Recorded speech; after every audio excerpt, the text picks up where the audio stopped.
Magandang balita sa ating mga lolo at lola dahil mas mapapabilis na ang pagkuha ng inyong mga benepisyo at libreng serbisyo. Ito'y dahil mayroon na pong Digital National Senior Citizens ID. Kung paano yan, alamin sa sentro ng balita ni Denise Osorio. Denise. Yes, Aljo. Opisyal nang inilunsad ng National at ng Department of Information and Communications Technology ang Digital National Senior Citizens ID sa eGov Super App. Binigyang diin ni DICT Secretary Henry Aguda ang ginhawang dala ng makabagong teknolohiya para sa mga nakatatanda ng ating bansa. Isang pindot lang sa cellphone, makukuha na agad ang mga benepisyo tulad ng discounts, libreng serbisyong medikal at iba pang pribilehiyo sa transportasyon at pamimili. Hindi na sila alis ng bahay nila. Magiging member na sila kaagad or yung mga benepisyo para sa senior citizen nandun na sa app nila. Sinigundahan naman ito ni DICT Undersecretary David Almirol Jr. na sa tala ng Philippine Statistics Authority.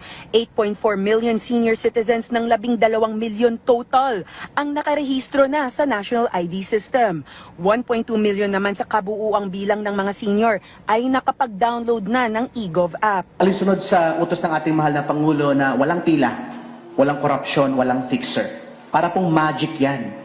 Pag dinownload mo ang eGov app, may AI po tayong eGov AI. Okay? Pag alam niyang ikaw talaga, yung tao na yon, kaya wala na rin pong peke, okay, na ID ngayon. Okay, automatic na pong connected yan sa ating national ID sa verification system ng E-Verify. Nilinaw rin ni NCSC Chairperson Dr. Mary Jean Loreche na valid pa rin ang mga physical senior citizens ID na ini-issue ng mga local government units. Ayon kay United Senior Citizens Party List Representative Milagros Magsaysay, isang malaking solusyon ang pagdi-digitalize sa eGov app ng mga impormasyon ng mga senior para hindi na mahirapan sa pagbitbit ng mga ID. Kadalasan, nakakalimutan nila yung OSCA card nila, OSCA ID card nila. So, alam mo naman itong mga agency, mga establishments, naghahanap lang ng rason para hindi sila mabigyan ng discount. Halos lahat naman ng seniors may cellphone. So, makalimutan man nila o ano yung OSCA card nila, andito sa phone, papakita lang nila. Isang halimbawa, si Nanay Evangeline Cardero, 66 years old na at bagong rehistro sa eGov app. Ayon kay Nanay Evangeline, madali at kaginhaginhawa ang paggamit ng eGov app. Hindi mo na kailangang bitbitin yung una mong kung makalimutan mo, pakikita mo lang yung apps mo na meron kang ganong na appointment, na meron ka talagang pinirmahan. Madali na siya tsaka madali natin siyang magagamit.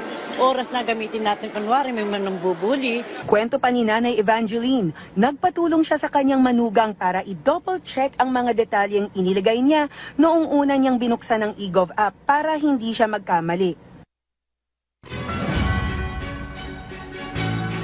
Maraming salamat, Denise Osorio.